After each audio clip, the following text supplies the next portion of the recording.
Congressman Mike Lawler is at the heart of things. He's with the House Financial Services and Foreign Affairs Committee. But as a New York lawmaker, you know this has been one of the top 3 issues since you got this job. Congressman, welcome. Thanks for having me, Brian. What about the gall of her saying somebody else be part of the solution? She should be leading. She's not done anything except for a couple of Zoom calls. She should be embarrassed, frankly. I mean, the administration tasked her with handling this crisis, and it has gotten worse with each passing day. We just saw a 30% uptick in the number of illegal border crossings in the month of July after the administration, took great pains to tout its plan that it put in place with the expiration of Title 42. But this administration has failed miserably to deal with border security. And obviously, we've seen over 6 million migrants cross the border illegally. Many of these folks seeking asylum, those cases, when they're finally heard, are rejected. So this has been a disaster. In New York in particular, we've seen an administration in Mayor Adams and Governor Kathy Hochul who have failed to deal with this responsibly. And it has created an absolute mess in districts like mine, where Eric Adams has tried to ship migrants from New York City into communities like mine. We don't have the infrastructure to handle a massive influx of migrants. And so this has been a real problem. And, for Kamala Harris to sit there and lecture other people when it was her responsibility to go down to the border and put together a real plan to stop this influx is just disgraceful. Yeah. So Mayor Adams says, what are you doing to help? If you speak Spanish, why aren't you volunteering to be a translator? Why aren't you going to the park to help serve them food?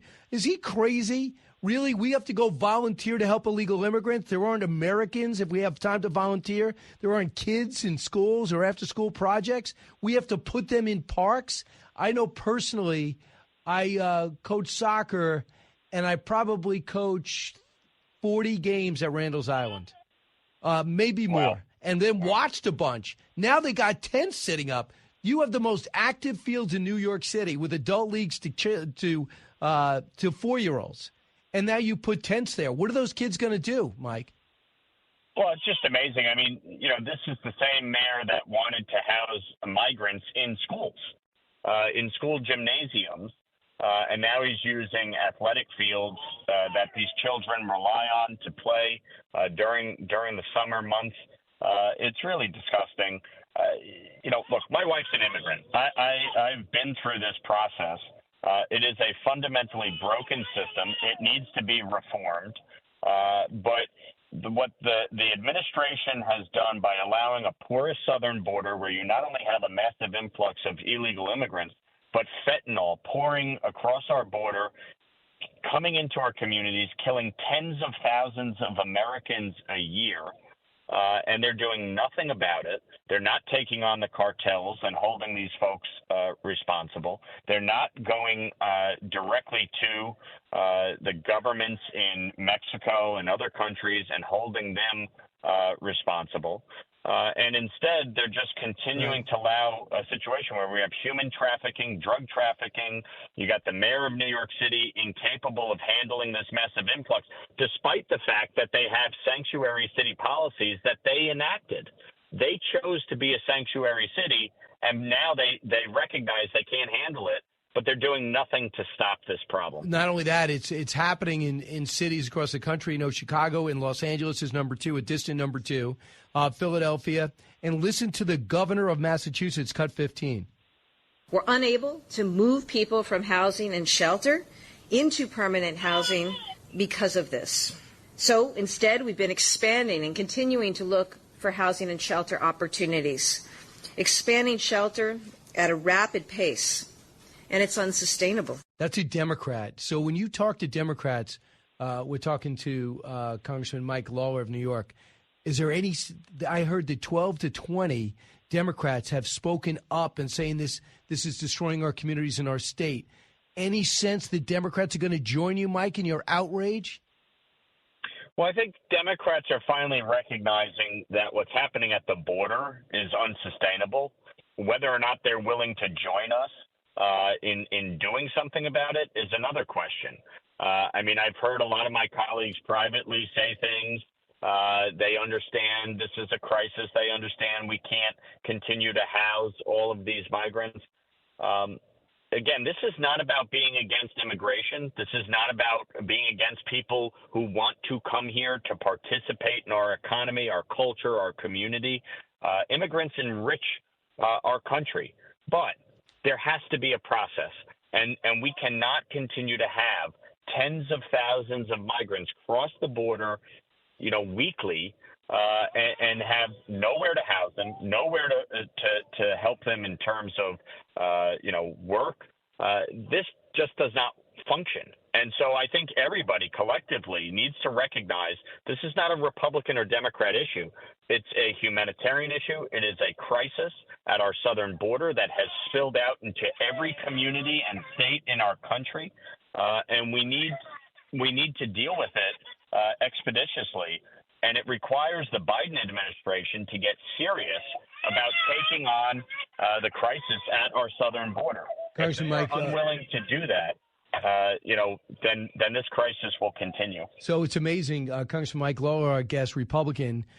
Joe Biden was in Arizona yesterday, decided not to go to the border, but was bragging about Bidenomics, even though we're watching some disturbing things emerge. Number one, over the last few months, we're at one point, we've added $1.6 trillion to the debt.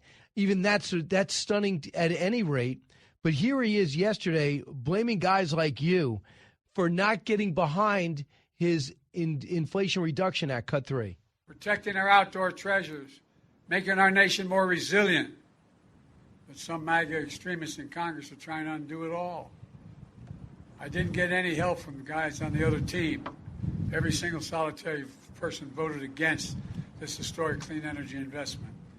And now many of them are trying again to repeal these parts of the bills. But we won't let them. So you didn't go along with that. I don't know any Republicans that did. Joe Manchin at the last minute decided to. I still can't get my head around it, or else he wouldn't have had enough Democrats to pass it. So what did the Inflation Reduction Act do, and why does he feel as though this is a winning issue for him? The Inflation Reduction Act was nothing but a Democratic boondoggle of pipe dreams they've had for years to try and get passed, jammed into one bill. It has not done anything to bring our economy back to where it needs to be. Yes, inflation has come down slightly, but you know why? Because House Republicans have stopped the lunacy from continuing forward. The Biden administration increased spending by over $5 trillion in 2 years. $5 trillion in new spending.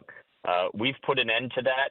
The Fiscal Responsibility Act is going to reduce spending by $2.1 trillion over the next 6 years. We are going through this appropriations process now.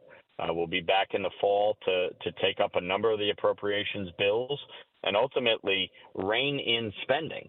That has been the biggest driver. You look at Washington, you look at a state like New York. New York State is now facing a $9 billion budget deficit, a $13 billion budget deficit the year after, and a $36 billion shortfall in tax revenue.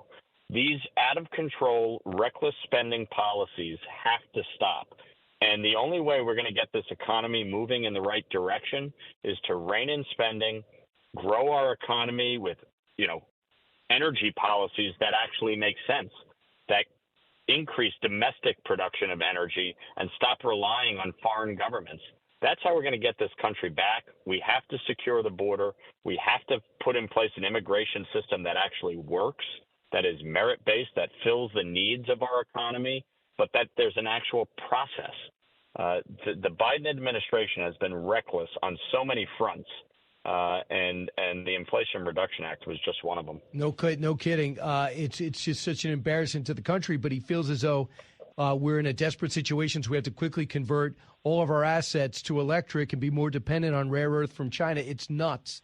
Just like not allowing mining in and around the Grand Canyon stopped us or forces us to buy uranium from Russia. How is that in America's interest